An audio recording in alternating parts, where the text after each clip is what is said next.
Assalamualaikum warahmatullahi wabarakatuh. Selamat siang semuanya rekan-rekan, semoga kita dalam keadaan sehat. Ni hao tachahau wanakam. Perkenalkan, kami dari kelompok keempat dengan rekan saya yang pertama yaitu Atifa Meriza Salsabila dengan NIM 19011228. Yang kedua, rekan saya yang bernama Khairina Dwi Rifani dengan NIM 19011268. Dengan saya sendiri, Mailing Gorindu Syadia dengan NIM 19011277. Dan terakhir, rekan saya yang bernama Raudatul Fauziah dengan NIM 19011303. Baik, pada kesempatan kali ini kami akan mempresentasikan hasil penelitian fenomenologis yang bertemakan pengalaman remaja perempuan yang putus sekolah. Baik, sebelumnya semoga rekan-rekan semua dapat memahami apa yang kami sampaikan. Materi pertama yang akan saya jelaskan sendiri. Baik, materi yang pertama akan saya jelaskan tentang latar belakang kenapa kelompok kami mengangkat tema ini. Jadi yang pertama itu dapat dilihat dari rendahnya pendidikan di Indonesia. Yang dimana kualitas pendidikan di Indonesia saat ini sangat memprihatinkan. Dapat dilihat atau dibuktikan dari data oleh UNESCO pada tahun 2000 tentang peringkat indeks pengembangan manusia atau Human Development Index, yaitu komposisi dari peringkat pencapaian pendidikan, kesehatan, dan penghasilan per kepala yang menunjukkan bahwa indeks pengembangan manusia di Indonesia sangat menurun. Di antara 174 negara di dunia, Indonesia menempati urutan ke-102 pada tahun 1996. Pada peringkat 99 pada tahun 97, peringkat ke-105 pada tahun 98, dan peringkat ke-109 pada tahun 99. Menurut survei Political and Economic Research Consultant atau PERC, kualitas pendidikan di Indonesia berada pada urutan ke-12 dari 12 negara di Asia. Posisi Indonesia berada di bawah Vietnam. Data yang dilaporkan oleh The World Economic Forum di Swedia pada tahun 2000. Indonesia memiliki daya saing yang rendah, yaitu hanya menduduki urutan ke-37 dari 57 negara yang disurvei di dunia. Dan masih menurut survei dari lembaga yang sama, Indonesia hanya mempredikat sebagai followers atau pengikut, bukan sebagai pemimpin teknologi dari 53 negara di dunia. Lanjut ke yang latar belakang yang kedua itu, masih banyak pemikiran bahwa pendidikan menjadi hal kurang penting bagi perempuan. Jadi di lingkungan rumah saya sangat banyak pemikiran bahwa perempuan tidak penting untuk bersekolah. Perempuan banyak berhenti bersekolah karena faktor pertama itu yaitu oleh ekonomi, rendahnya ekonomi. Dan kedua itu memang motivasi dari individu tersebut yang masih rendah. Dan selanjutnya serta faktor lingkungan yang menyatakan bahwa pendidikan tidaklah penting. Masih banyak pemikiran tersebar luas di masyarakat bahwa pendidikan tidak penting bagi perempuan itu disebabkan karena toh nanti perempuan akan menjadi seorang ibu rumah tangga dan tidak penting untuk memiliki pendidikan yang tinggi.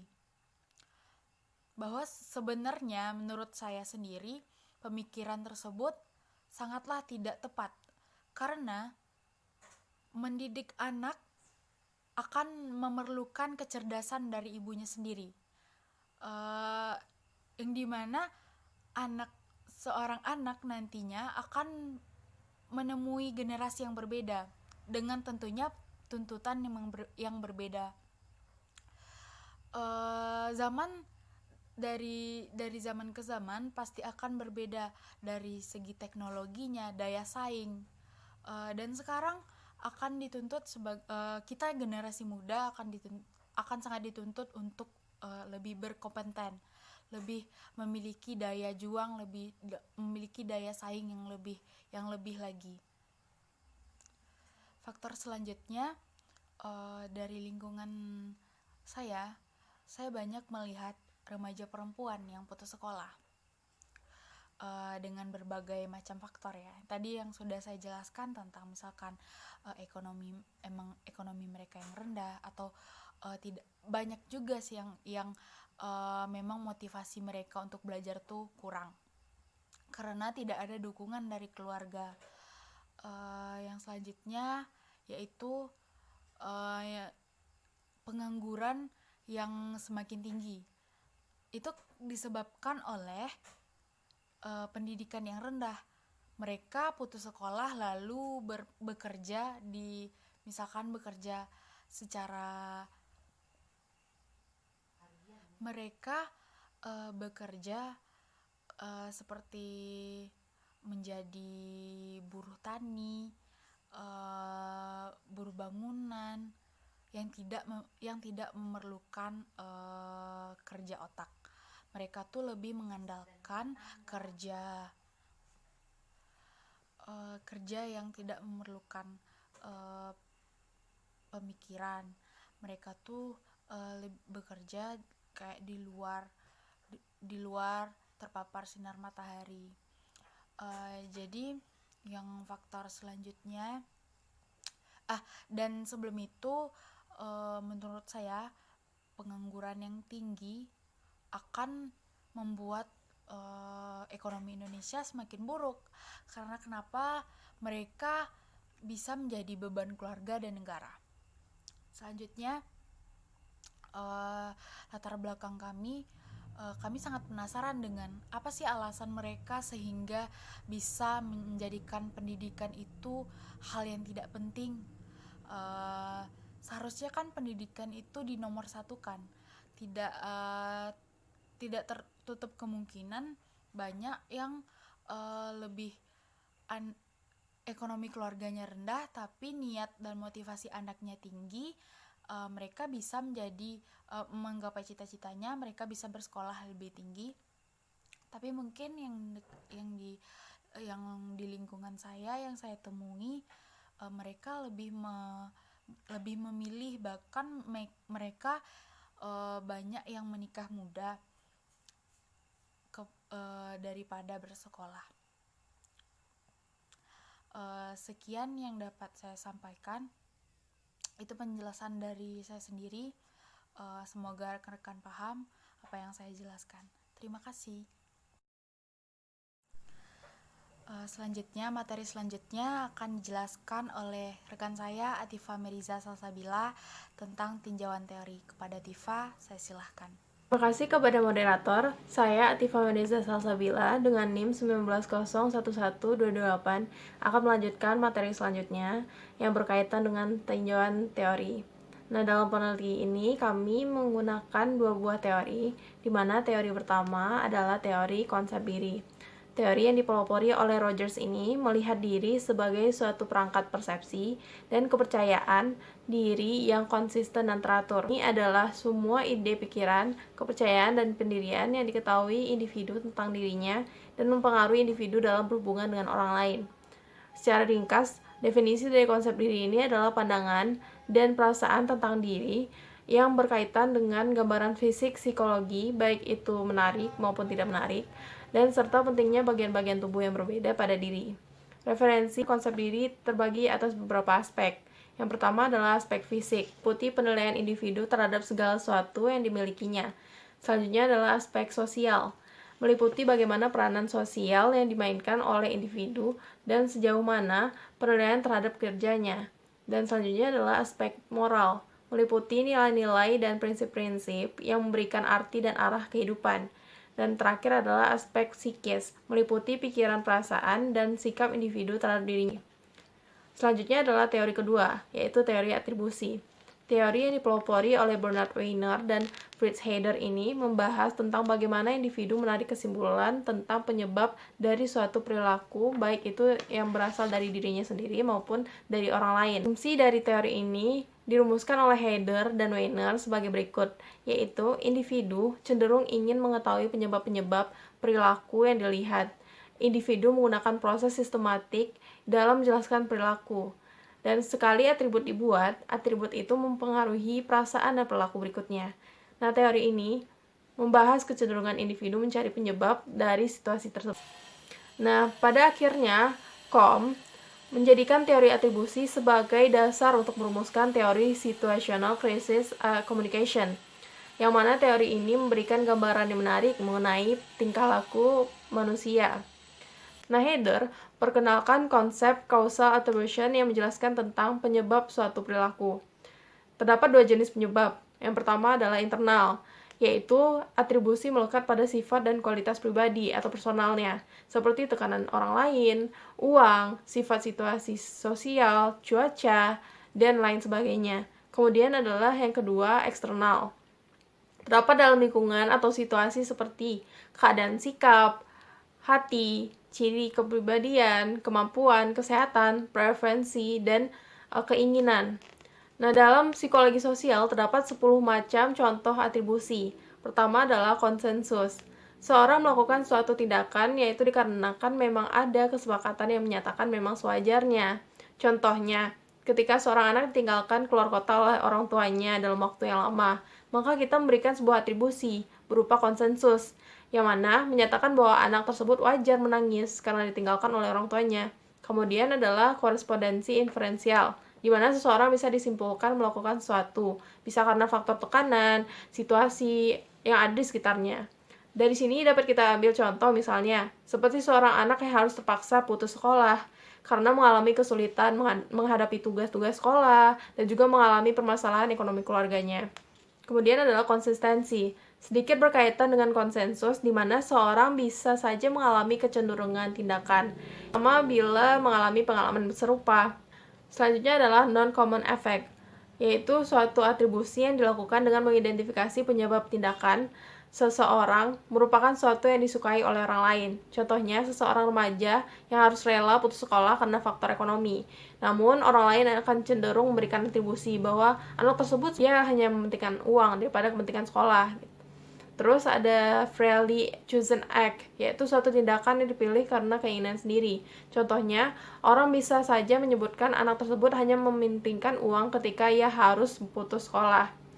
Kemudian adalah distingsi, atribusi yang menunjukkan derajat perbedaan reaksi terhadap situasi yang berbeda.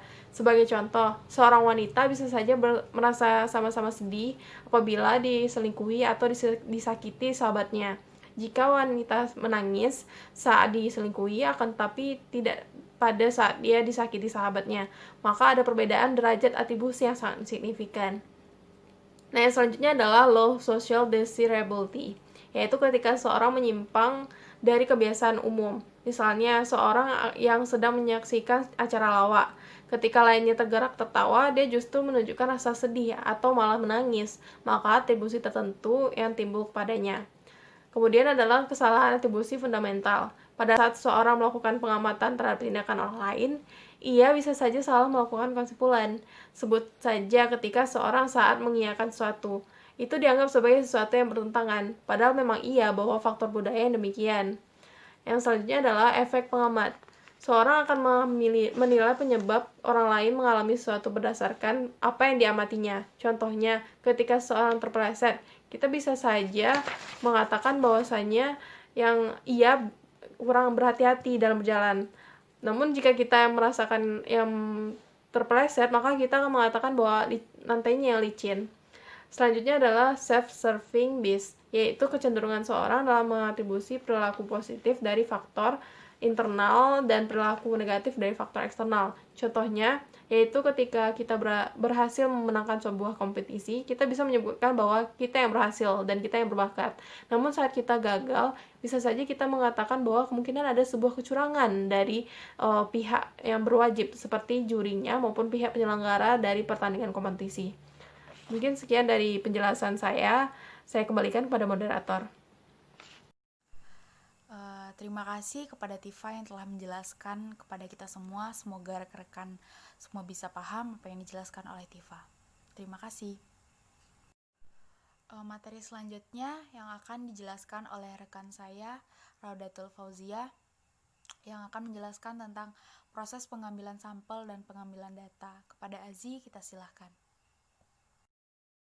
Assalamualaikum warahmatullahi wabarakatuh. Perkenalkan, nama saya Raudatul Fauzia, NIM 19011303. Di sini saya akan menjelaskan tentang proses pengambilan sampel dan proses pengambilan data. Yang pertama itu proses pengambilan sampel. Proses pengambilan sampel pada penelitian ini menggunakan metode non-random sampling. Artinya, sampel yang dipilih tidak memberikan peluang kepada populasi yang tidak sesuai dengan kriteria dalam fenomena penelitian ini. Dalam metode non-random sampling ini ada berbagai jenis sampel. Kami menggunakan sampel purposive sampling, artinya teknik pengambilan sampel sebagai sumber data itu menggunakan kriteria tertentu sesuai dengan judul penelitian kali ini. Ada 3 kriteria dalam penelitian kali ini, yaitu remaja perempuan yang berumur 11-18 tahun, yang kedua remaja yang mengalami putus sekolah, yang ketiga remaja yang berasal dari daerah Payakumbuh. Yang ketiga, tahapan pelaksanaan dari teknik purposive sampling. Yang pertama itu menentukan tujuan penelitian. Hal ini merupakan hal yang penting sebelum memutuskan sampel yang akan digunakan dalam penelitian. Tujuan penelitian kali ini adalah untuk memahami secara mendalam mengenai pengalaman seorang remaja perempuan yang mengalami putus sekolah.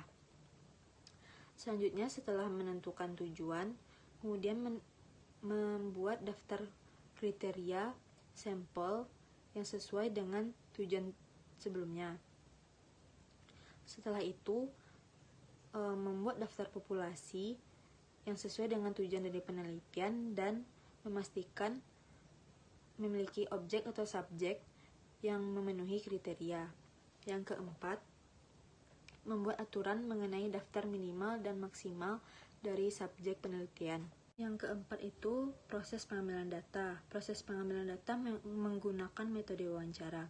Wawancara di sini artinya percakapan antara dua orang yang saling bertanya jawab secara verbal.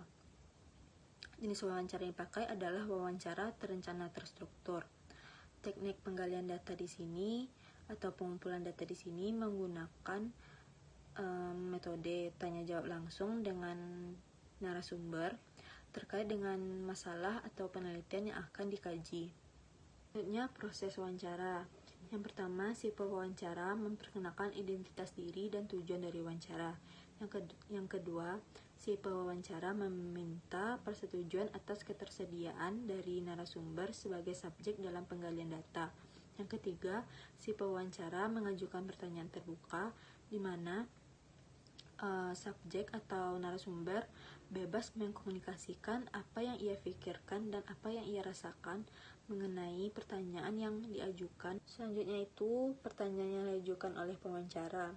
Pertanyaan dimulai dari identitas narasumber, dilanjutkan dengan alasan kenapa narasumber memutuskan untuk berhenti sekolah, kemudian respon emosional yang dialami oleh narasumber ketika memutuskan untuk berhenti sekolah, lalu apa kegiatan narasumber setelah putus sekolah.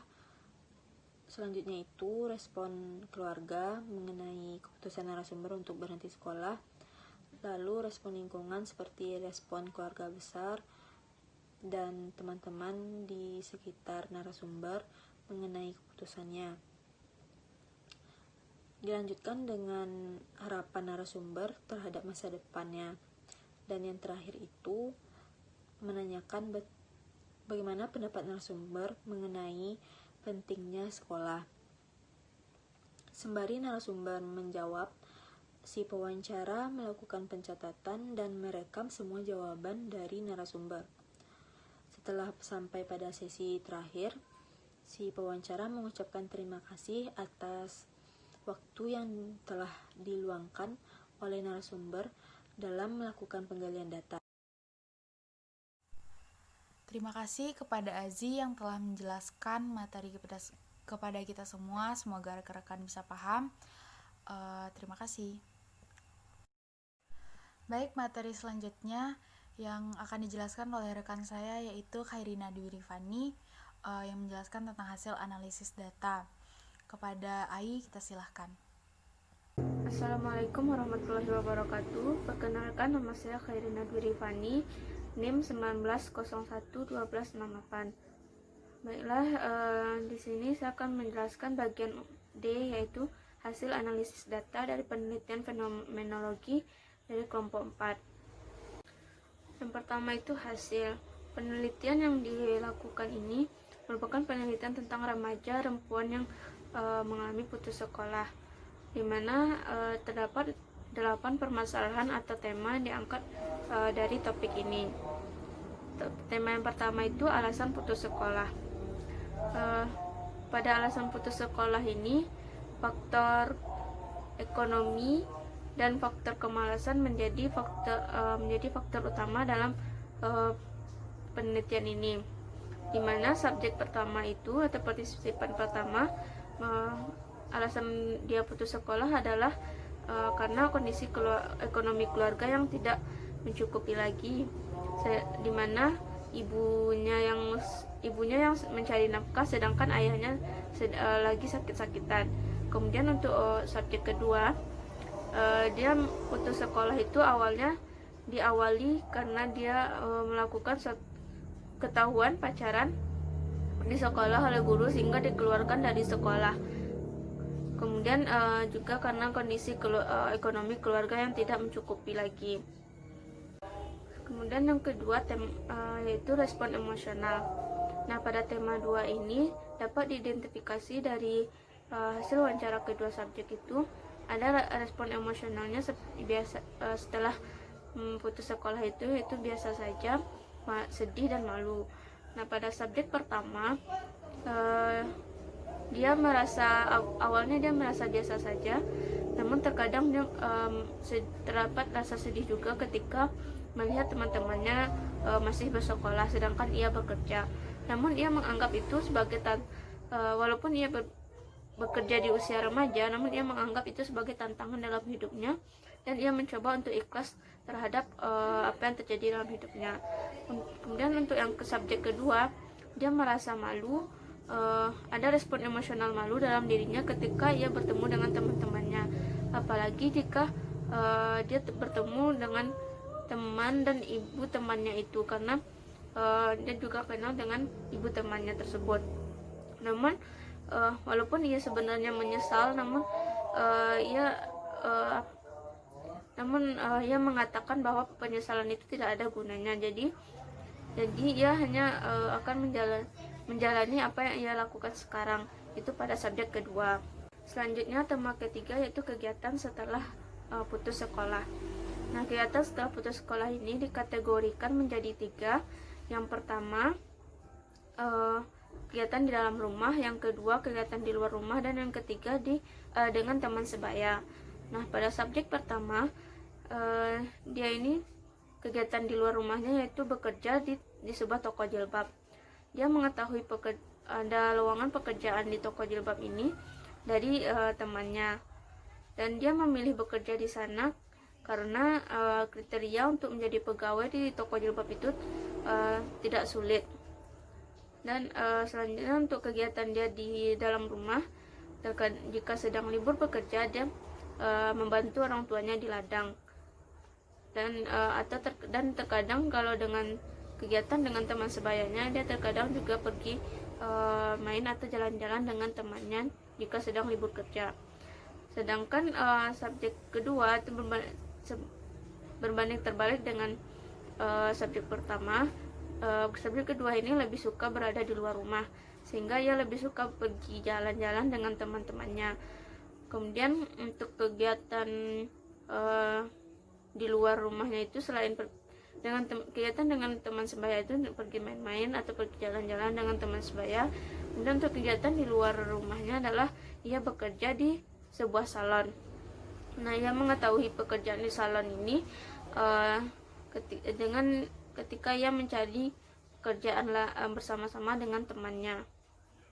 Selanjutnya, tema keempat yaitu pengambilan keputusan untuk berhenti sekolah. Nah, pengambilan keputusan untuk berhenti sekolah ini adalah gambaran siapa yang berperan dalam mengambil keputusan tersebut. Dimana pada subjek pertama, ia mengambil keputusan untuk berhenti sekolah ini atau putus sekolah ini karena keinginannya sendiri. Karena ia melihat ibunya yang hanya sendirian mencari nafkah karena ayahnya sedang sakit-sakitan, sehingga ia merasa kasihan dengan ibunya tersebut. Nah, sedangkan pada subjek kedua, ia berhenti sekolah itu karena diawali oleh perbuatannya di sekolah, sehingga ia dikeluarkan dari sekolah, dan juga ada pengaruh dari teman-temannya yang juga tidak sekolah, karena ia melihat teman-temannya yang tidak sekolah itu tidak buat tugas dan tidak perlu memikirkan tugas, sehingga ia berpikiran juga untuk berhenti sekolah. Selanjutnya, tema kelima yaitu respon keluarga terhadap keputusan putus sekolah atau berhenti sekolah. Nah, respon keluarga ini dapat berupa respon dari orang tua ataupun keluarga besarnya. Pada subjek pertama, ia mendapat respon baik dari orang tuanya, di mana orang tuanya itu sebenarnya keberatan dengan keputusannya tersebut. Namun karena kondisi ekonomi yang juga memaksa atau yang juga tidak mencukupi, sehingga akhirnya orang tuanya itu menyetujui keinginan dari subjek pertama tersebut. Nah, kemudian untuk keluarga besar atau keluarga dari subjek pertama ini, ia mengatakan bahwa ia hanya dekat dengan keluarga dari ibunya, karena ia menganggap keluarga ayahnya ini hanya mementingkan diri mereka sendiri dan tidak peduli dengan keluarga subjek pertama. Dan sebaliknya, berbanding terbalik dengan subjek kedua ini mendapat respon negatif dari orang tua maupun dari keluarganya, di mana orang tuanya semenjak ia dikeluarkan dari sekolah, orang tuanya sudah tidak lagi peduli padanya dan juga tidak ada kata mendukung keputusannya tersebut. Begitu juga dengan keluarganya juga tidak peduli terhadap subjek kedua, kecuali kakeknya. Subjek kedua ini merasa ia lebih dekat dengan kakeknya, karena dengan hubungan dengan orang tua subjek kedua ini juga tidak baik, karena ia merasa orang tuanya itu hanya peduli kepada saudara-saudaranya saja, dan dengan saudara kandungnya pun subjek kedua juga tidak dekat. Selanjutnya, tema ke-6 yaitu respon lingkungan terhadap keputusan putus sekolah. Respon lingkungan ini, dari penelitian ini didapat dari respon dari teman-teman subjek. Nah, pada subjek pertama, ia mendapat respon tidak baik dari teman-temannya, di mana teman-teman yang ia percaya ini mengkhianatinya dan menghina subjek pertama ini karena putus sekolah atau sekolahnya tidak selesai, sehingga subjek ini merasa kecewa terhadap sikap temannya tersebut. Namun dia setelah begitu lama, namun ia menganggap itu berjalan saja, atau biarkan saja orang-orang yang menghinanya itu. Kemudian untuk subjek kedua, ia mendapat respon yang beragam dari teman-temannya, di mana ada yang responnya biasa saja, ada juga yang mencibir subjek kedua karena putus sekolah tersebut. Nah, untuk teman subjek kedua yang mencibirnya ini, subjek kedua ini menanggapinya seperti awalnya tidak terima, namun akhirnya dia hanya membiarkan hal tersebut. Tema ke-7 yaitu harapan untuk masa depan. Nah, subjek pertama menyampaikan bahwa waktu ia masih bersekolah, ia bercita-cita untuk menjadi guru matematika. Namun karena keadaan yang sulit, sehingga sulit untuk menggapai cita-citanya itu. Namun ia berharap ia dapat menggapai cita-citanya tersebut di suatu hari nanti. Namun untuk sekarang subjek pertama ini ingin fokus dulu untuk bekerja, sementara subjek kedua dia berharap masa depannya itu semuanya berjalan lancar, termasuk hubungan dengan orang tuanya itu dapat membaik lagi, dan keinginannya untuk melanjutkan sekolah tidak ada, bisa dibilang tidak ada di pikiran subjek kedua, karena ia hanya ingin menjalani apa yang ia lakukan sekarang. Kemudian yang terakhir, tema ke-8, yaitu pentingnya sekolah. Nah, pengalaman kedua remaja yang putus sekolah ini membuat sebenarnya mereka sadar bahwa pentingnya sekolah itu dan pendidikan itu sangat penting bagi masa depan mereka. Namun subjek pertama ini tidak mengatakan secara spesifik bagaimana pendapatnya tentang pentingnya sekolah. Namun hal itu dapat terlihat dari keinginannya untuk menjadi guru matematika jika ia memiliki kesempatan. Meskipun untuk sekarang ini dia lebih ingin fokus pada pekerjaannya. Kemudian untuk subjek kedua, ia mengatakan secara spesifik bagaimana pendapatnya tentang pentingnya sekolah atau pendidikan, di mana ia beranggapan dengan adanya pendidikan, sudut pandang seseorang itu dapat berbeda, dan juga permasalahan yang dihadapinya itu bisa dapat solusi yang lebih baik. Namun walaupun subjek kedua ini tidak berpikiran untuk melanjutkan sekolah lagi, namun ia menganggap sebenarnya pendidikan atau sekolah itu sangat penting. Yang bagian kedua itu pembahasan. Nah, pada pembahasan ini dapat dilihat bahwa faktor ekonomi dan faktor kemalasan itu menjadi faktor utama seorang remaja perempuan tersebut mengambil keputusan untuk putus sekolah, dimana hal ini, faktor kemalasan ini disebabkan oleh pengaruh teman sebaya dan juga merasa tidak nyaman berada di sekolah. Nah, penyebab kemalasan itu bisa berkaitan dengan motivasi baik internal atau intrinsik atau maupun eksternal bagi diri remaja tersebut. Nah, selanjutnya untuk perasaan menyesal sebenarnya diungkapkan oleh kedua remaja. Namun mereka beranggapan bahwa bila sampai putus sekolah, maka mereka hanya akan menjalani kehidupannya sekarang dan tidak akan bisa menggapai cita-citanya. Nah, anggapan mereka itu disebut dengan rendah harga diri, rendah situasional. Kemudian dalam hasil analisis tadi terlihat bahwa salah satu partisipan, yaitu subjek kedua, itu lebih suka berada di luar rumah dan pergi bermain bersama teman sebayanya. Sehingga bila dilihat dari segi usia, di mana kedua remaja ini memutuskan berhenti sekolah itu pada usia sekitar 14 tahun, yaitu kelas 2 SMP. Nah, di mana karakteristik remaja pada masa ini, mereka itu masih bingung, masih ingin mencoba-coba, ingin mencari-cari, dan masih takut. Namun sebenarnya apa yang mereka cari itu atau yang mereka takut itu, sebenarnya mereka tidak tahu apa yang mereka cari. Sehingga dalam kondisi ini seharusnya peran orang tua itu sangat penting terhadap karakteristik dari remaja ini.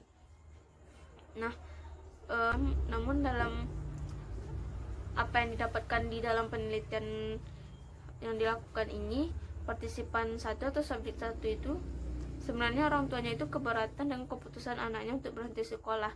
Namun karena kondisi keuangan, kondisi ekonomi, sehingga orang tuanya itu terpaksa menyetujui keinginan dari anaknya tersebut. Sedangkan pada partisipan kedua, ia tidak mendapat dukungan dari orang tua maupun keluarganya. Orang tuanya hanya menerima saja apa keputusannya tanpa peduli dan berusaha agar anaknya itu tetap melanjutkan sekolah. Kemudian harapan yang diwujudkan oleh partisipan di masa yang akan datang ada berbagai macam, dimana pada partisipan 1 ia berharap bisa melanjutkan sekolahnya agar bisa mencapai cita-citanya untuk menjadi guru matematika. Jika ia mengatakan jika ada kesempatan dan jika Allah mengizinkan akan hal tersebut. Kemudian untuk partisipan kedua, ia hanya berharap harapannya untuk masa depan itu semua yang dilakukannya itu dapat berjalan dengan baik dan lancar, termasuk hubungan dengan orang tuanya yang ia berharap dapat berjalan dengan baik lagi. Nah, sekian penjelasan yang dapat saya sampaikan. Kembali ke moderator. Terima kasih kepada Ai yang telah menjelaskan materi kepada kita semua. Semoga rekan-rekan dapat memahami. Terima kasih. Masuk kita ke materi terakhir tentang kesimpulan dan saran yang akan saya jelaskan sendiri. Baik, yang pertama itu kesimpulan yang dapat kami simpulkan dari penelitian fenomenologis kali ini yang bertemakan pengalaman remaja perempuan yang putus sekolah. Dari penelitian ini dapat kita simpulkan bahwa rendahnya pendidikan di Indonesia, berapa banyak generasi muda yang seharusnya bisa dijadikan aset bagi bangsa malah putus sekolah karena ekonomi rendah dan menyebabkan minat serta pentingnya pendidikan itu bagi mereka terabaikan. Lalu selanjutnya tuh mereka terfokus pada memenuhi kebutuhan atau kelangsungan hidup dengan bekerja tanpa menyelesaikan pendidikan mereka. Selanjutnya saran yang pertama itu perbaikan untuk sistem pendidikan Indonesia. Seharusnya pemerintah dapat lebih peka dan mengutamakan pendidikan terlebih dahulu.